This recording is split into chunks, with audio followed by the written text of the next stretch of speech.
হক এবং বাতিল, এই দুইটি আমাদেরকে চিনতে হবে। সবাই নামাজি, সবাই ইমানদার, সবাই পাগড়ি পরে, সবাই আবা জুব্বা কাবা লাগায়, দ্বীনের কথা, ইসলামের কথা, ঈমানের কথা সকল মসজিদ থেকে প্রচারিত হয়, কিন্তু সবার অন্তরে কি আলে রসুলের মহব্বত আছে?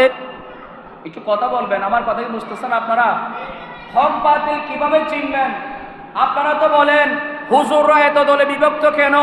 আমরা তো কোরআন জানি এক, ইসলাম এক, ঈমান একের উপর নির্ভরশীল। সবগুলো এক হওয়ার পরেও কেন এত দ্বিধা বিভক্তি? কেন এত বিভক্তির মধ্যে মুসলমানরা জড়িত? শুনে রাখুন, সবাই নামাজি, সবাই ইমানদার, সবাই মুসলমান দাবি করে, কিন্তু আলে রসুলের প্রেম মোহাব্বত না থাকার কারণে একদল হয়ে গেল হুসাইনি, আরেক দল হয়ে গেল এজিদি। কথা বলুন ঠিক কিনা? কারবালার জমিনের মধ্যে ইমাম হুসাইন রাদিয়াল্লাহু তাআলা আনহু সহ আলে বাইতের যারা মানুষ ছিলেন তারাও সেখানে নামাজ আদায় করেছিল, আযান দিয়েছিল, ইকামত দিয়েছিল, নামাজ তারা আদায় করেছিল জামাতের সাথে। আবার ওইদিকে আমর ইবনে সাদের নেতৃত্বে এজিদি বাহিনী, সেখানেও আযান হয়েছিল, সেখানেও ইকামত হয়েছিল, নামাজ হয়েছিল, সেখানেও আলে রসুলের উপর দুরূদ শরীফ পড়েছিল। কিন্তু এই দুই নামাজের পার্থক্য কি? এক নামাজে আলে রসুল রয়েছেন, আরেক নামাজে আলে রসুলের মোহাব্বত না থাকার কারণে কারবালার জমিন থেকে হুসাইনি মুসলমান, এজিদি মুসলমান পৃথক হয়ে গেল। সুবহানাল্লাহ।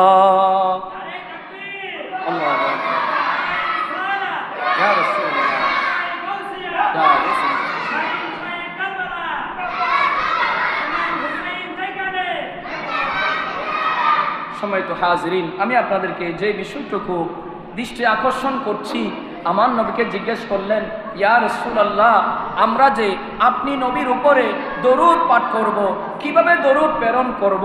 আমার নবী বললেন, তোমরা এইভাবে করে দরুদ প্রেরণ করবা, আল্লাহুম্মা সাল্লি আলা মুহাম্মাদিন ওয়া আলা আলি মুহাম্মদ। সুবহানাল্লাহ বলুন। আমার নবী শিক্ষা দিলেন, হে আমার উম্মতেরা, যেখানে তোমরা আমি নবীর উপর দরুদ প্রেরণ করবে, ও আলা আলি মুহাম্মদ, আমার যারা আল হবে, পরিবার হবে, তাদেরকেও তোমরা অবশ্যই সালাম দিবা। সুবহানাল্লাহ। এটা কার শিক্ষা? আমার রাসূলের শিক্ষা। এবার আসুন, বাচ্চাগুলোকে একটু কন্ট্রোল করো, এবার একটু করে আসুন। সম্মানিত হাজিরিন, আমি দ্বিধা বিভক্তির কথা বলছি যে কারবালার জমিনে হুসাইনি একটা দল ছিল, কারবালার জমিনে এজিদি একটা দল ছিল। দুই দল পৃথক হয়ে নামাজ আদায় করেছে। এই দুই দলের মধ্যে এজিদি বাহিনী যেটা ছিল সেটার মধ্যেও কিন্তু নামাজের মধ্যে দরুদ শরীফ পাঠ করেছে। কথা বলুন ঠিক কিনা? আমরা দরুদে ইব্রাহিমি যেটা নামাজের মধ্যেই পড়ি, সেখানে আমরা কি তেলাওয়াত করি?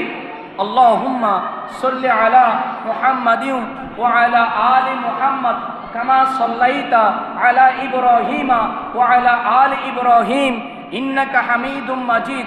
আল্লাহুম্মা বারিক আলা মুহাম্মাদিন ওয়া আলা আলি মুহাম্মদ। আমি এতটুকু থাকবো।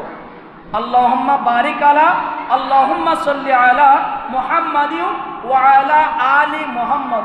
আল্লাহ মুহাম্মদের উপরেও দরুদ এবং যারা মুহাম্মদের আল, মুহাম্মদের পরিবার পরিজন, তাদের উপরেও দরুদ। তাহলে হুসাইনের মধ্যে এই দরুদ ছিল, এজিদ বাহিনীর মধ্যেও সেই দরুদ পাক পড়ে তারা নামাজ আদায় করেছে। কিন্তু যাদের প্রতি তারা দরুদ প্রেরণ করছে, তাদের মহব্বত ভালোবাসা সেই এজিদি বাহিনীর কাছে কখনো ছিল? একটু কথা বলুন, কখনো ছিল না। ওই নামাজিওয়ালা আলে রসুলের উপর দরুদ প্রেরণ করছে কি করে নাই? একটু কথা বলুন। নামাজ ওরা পড়ে নাই? এই যে আমর ইবনে সাদের নেতৃত্বে নামাজ আদায় করেছে, সেখানে তারা জামাত করেছে, এমনকি যারা সেখানে নিহত হয়েছিল তাদের জানাজার নামাজ পর্যন্ত পড়েছিল। ইমাম হুসাইনকে কাফেররা হত্যা করে নাই, মুশরিকরা হত্যা করে নাই, বেদিনরা হত্যা করে নাই, এমন মানুষেরা হত্যা করেছে যারা নামাজি ছিল, ইবাদত গুজার বান্দা ছিল, কিন্তু আলে রাসূলের প্রতি প্রেম না থাকার কারণে একদল হুসাইন হয়ে গেল আর একদল এজিদ হয়ে গেল। কথা বলুন ঠিক কিনা? এই জন্য আমার সময়ত মুসল্লি ভাইয়েরা, আপনারা একটু করে নিজেরাই বিবেক খাটাবেন, কারা আলে রাসূলের প্রেম অন্তরে রেখে নামাজে দরুদ শরীফ পড়ে, আর কারা আলে রাসূলের প্রতি বিদ্বেষ রেখে নামাজ আদায় করে। কথা বলুন ঠিক কিনা? শের কারবালার জমিন আমাদের জন্য হক এবং বাতিল চিনার মতো একখানা জায়গা। কথা বলুন ঠিক কিনা?